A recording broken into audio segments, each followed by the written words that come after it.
Last time on Comic Showcase, while reviewing the first issue of the latest crossover event from Marvel called Secret Wars, reality faded to white as a planet appeared in the sky. My friends tried to warn me of the impending danger, but it was too late to summon the Starbolts for help. With no warning at all, me and the rest of creation disappeared to parts unknown. We now join me waking up on a patchwork world made up of different realities. Who knows what changes await me? Chris?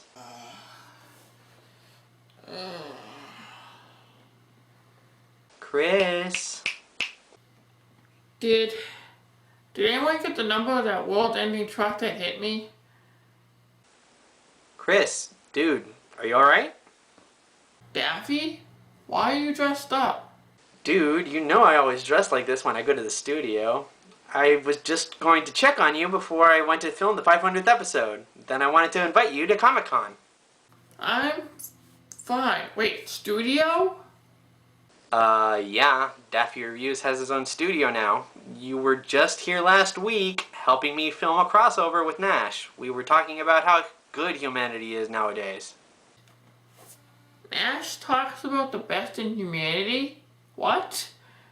Yeah, he and Taro won the Nobel Prize for it. Okay. You seem like you're really confused. I'll tell you what. You take the day off and I'll forget that you're hungover again. Chris, you know, it's really hard being me, the most important man on the net, especially when I have to be the boss to you. I bet. Listen, let's discuss this later. I'm kind of late for a meeting with Linkara, Joe, and Doug. The other members of Daffy's Channel Awesome.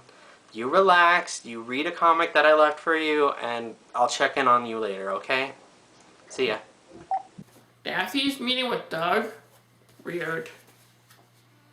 Spider-Man still married? Well, not exactly. However, that's how a lot of us felt when we first saw this teaser poster for Spider-Man Renew Your Vows.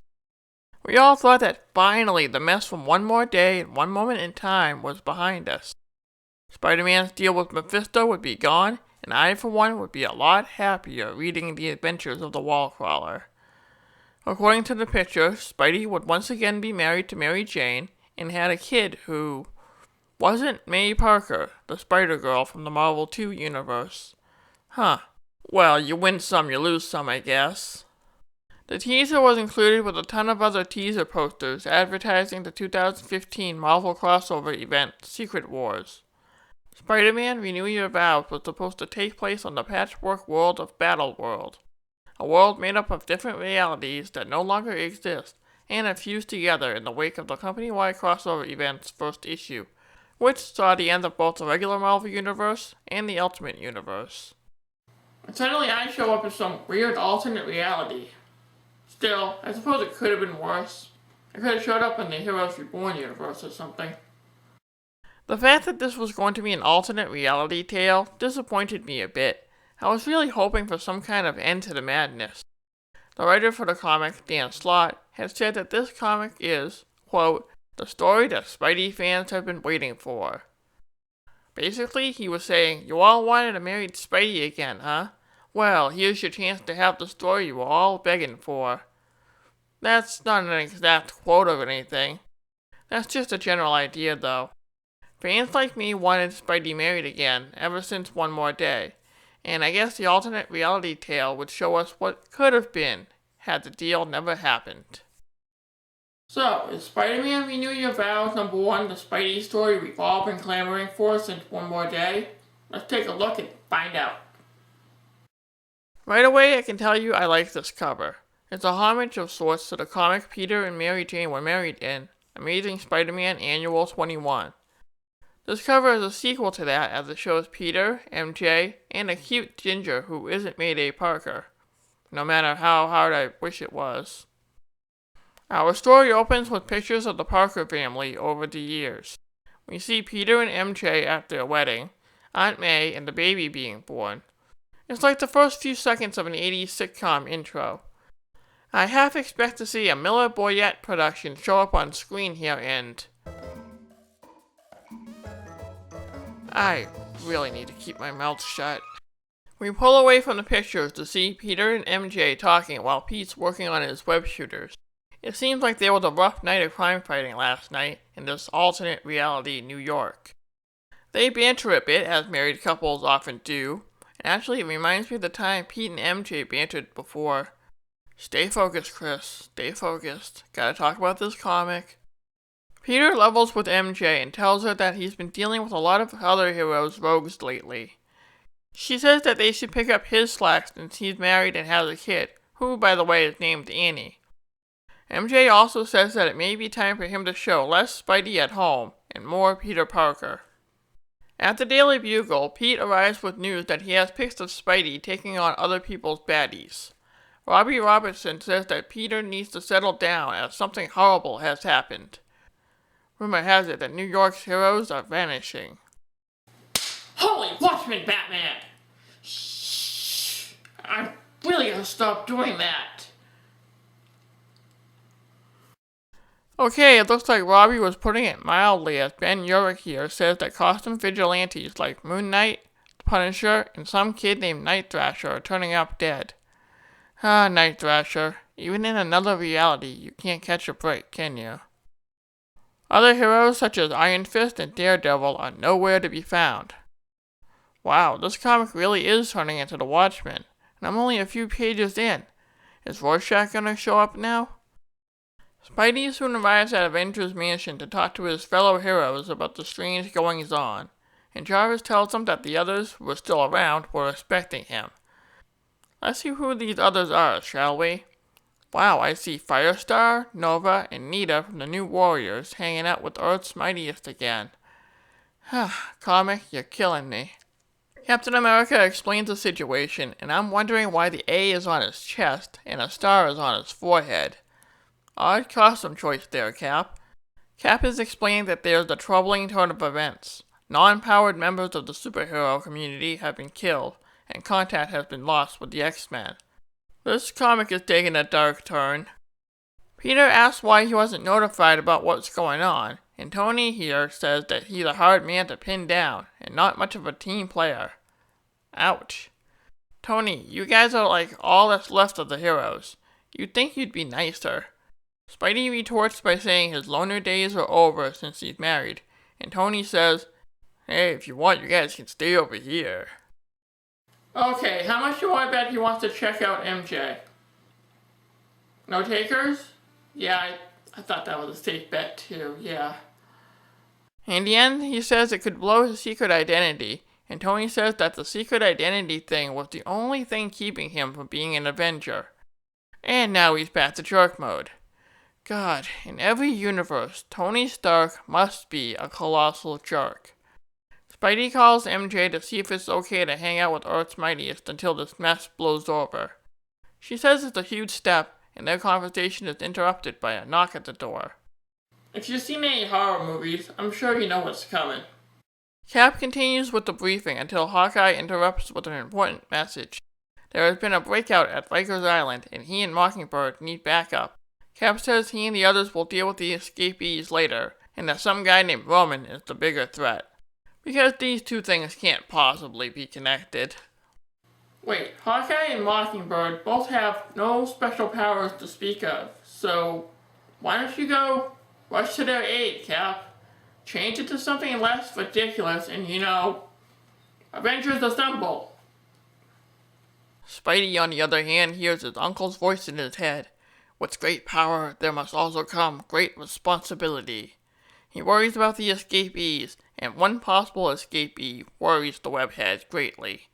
The Avengers go rush off to deal with the huger threat, and Iron Man finds that Spidey has already swung out of there. Over the city, he muses to himself that the first thing he would do is go after him, and then his family. Parker rushes home and crashes through a window with a mighty kish sound. A sinister-sounding voice says, "Well, look at this." I turn the page and find Venom, Spidey's arch-nemesis, holding MJ and Annie tight in the symbiote's clutches. I was expecting the Green Goblin. I haven't seen him in a while. But I guess we'll have to do for now, Eddie. Still, can we hurry this along? I think Craven the Hunter's after you, and, well, he gets a little testy, you know? It seems Venom was in the neighborhood and decided to stop by the Parkers for a friendly visit. Wasting a little time, our hero dives into Brock, not giving an inch. He hits so hard that the bones of his hand fracture. Ew. Of course, Peter doesn't care and orders MJ to take their daughter and run. Elsewhere, the Avengers have their hands full with the big bad they were talking about at the briefing. Cap's teammates note that Roman is using telepathy like Professor X, and Cap declares that the Avengers don't scare easy, and that they'll be able to beat him like they beat other tyrants, and he yells, "Did you hear that, Roman?" The Cap in this universe either lacks a brain or is stuck in the 5th grade mentally. Roman is not impressed, and he says he is no longer Roman. Well, he ain't Athenian either. No, his name is Regent, and he demands the Avengers surrender their power to him or die. Back at the Spidey Venom brawl, Brock chases after the fleeing MJ and Annie, and overhead Spidey notices a flashing light in the distance. He says his family needs him, and the Avengers will get along just fine. I don't think that'll be the case. Not with Captain Halfwit leading them. The Avengers valiantly tried to fight Regent, who seems to have the ability to absorb any power he wants, and use them. Basically, we're dealing with a Rule 63 version of Rogue. Hoping to end the fight, the Hulk leaps at the guy, and his skin turns into organic steel like Colossus. Cap says somehow he has all of the X-Men's powers. Thank you, Captain Obvious.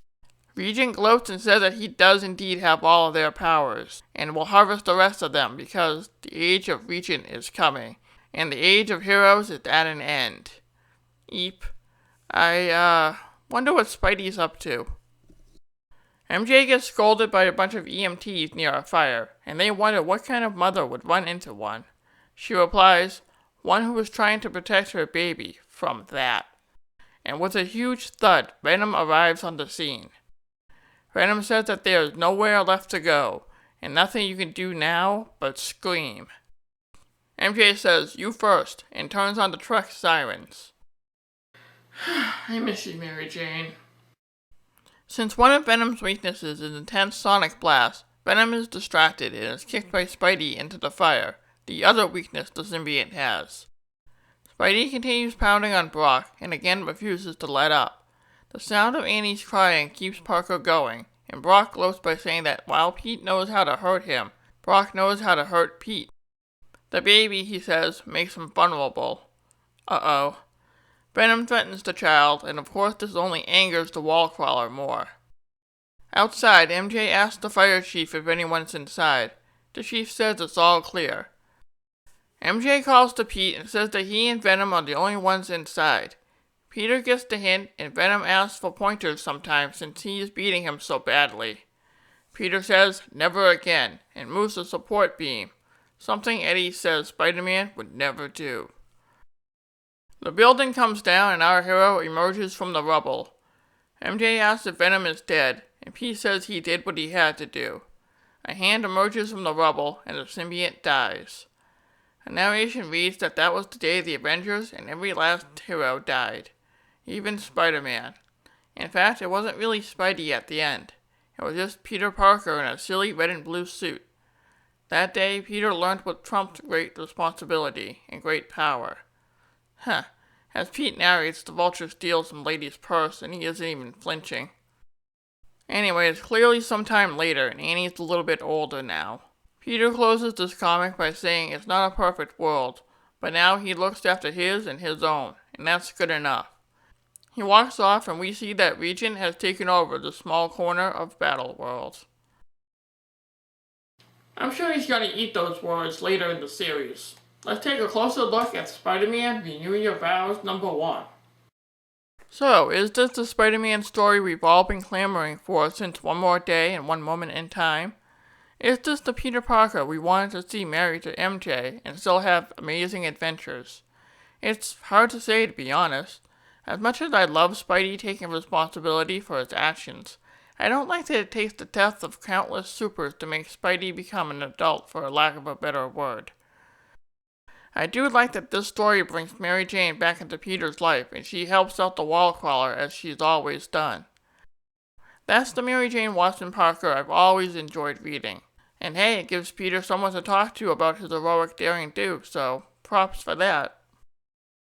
This alternate Spider-Man appears to be a lot more proactive when it comes to dealing with his rogues gallery than our Peter. He takes out Venom and doesn't even flinch when he's killed. I admit when I first read it, I kind of winced and thought, is this really Spidey? Why would Spider-Man do this? I then reminded myself that this was an alternate Peter who was determined to protect his family, even at the cost of the Avengers' lives. Some might say he shirked his responsibility to his friends, but he really wanted to look out for MJ and Annie. That was the most important thing to him. It may seem selfish to some, but who is to say our Peter wouldn't have reacted the same way if Venom went after our Mary Jane? Spoilers, he has. Many times. Slaughter said that this story is supposed to explain what responsibilities Peter now has as a husband and father. I can definitely see that here. Sure, we've seen Peter as a husband before One More Day, and technically we have seen him as a dad in Spider-Girl. We never really seen a Peter so determined to protect his loved ones that he's actually willing to kill to protect the ones he loves. He's come close in the past, don't get me wrong. It's just that this Peter is a lot more determined because he has a lot more at stake than before. In my mind, this probably makes Spider-Man a stronger character. I'm glad that he's not happy about having to kill, and truthfully, I've never been one to support the idea that Peter should kill his rogues. That's not who Spidey is. Then again, this isn't our Spidey. So I really shouldn't worry about the fact that he has killed, and is a bit brutal. Still, he isn't as brutal as Doc Ock was when he wore the webs. As I said before, it's an alternate Spidey that shows us what could have been for our hero. Would our Spidey react the same way if push came to shove? We may never know. At the end of the day, we can safely say that Spider-Man Renew Your Vows is probably one of the better tie-ins to the 2015 Secret Wars. At the time of this video, it remains to be seen how this story will figure into the Marvel Universe once everything returns to normal, as aspects of Battleworld will survive at the end of Secret Wars. Will Pete be with MJ? And speaking of Peter, it was revealed that our Pete was woken up from the stasis unit that protected our heroes from Earth 616 when things went boom. Will our Pete and this more proactive Pete meet? Will the encounter change our Peter for the better? Time will tell, true believers. All I can say is that this series has me hooked, and I look forward to see how far this similar and yet different Peter goes. Spider-Man Renew Your Vows is a fun read, and like I said, it's one of the better tie-ins to the Secret Wars event, so check it out. Meanwhile, I gotta figure out how the hell I'm gonna get home. If I can.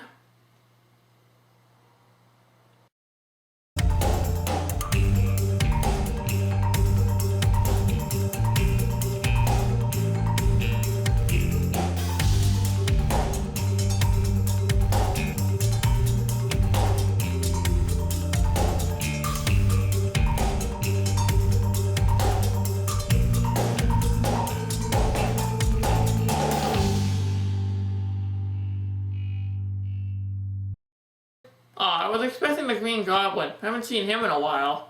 So, I guess you'll have to do for now, Brock. But can we hurry this along? I think, Craven the Hunter is waiting, and, well, dude gets a little testy, you know?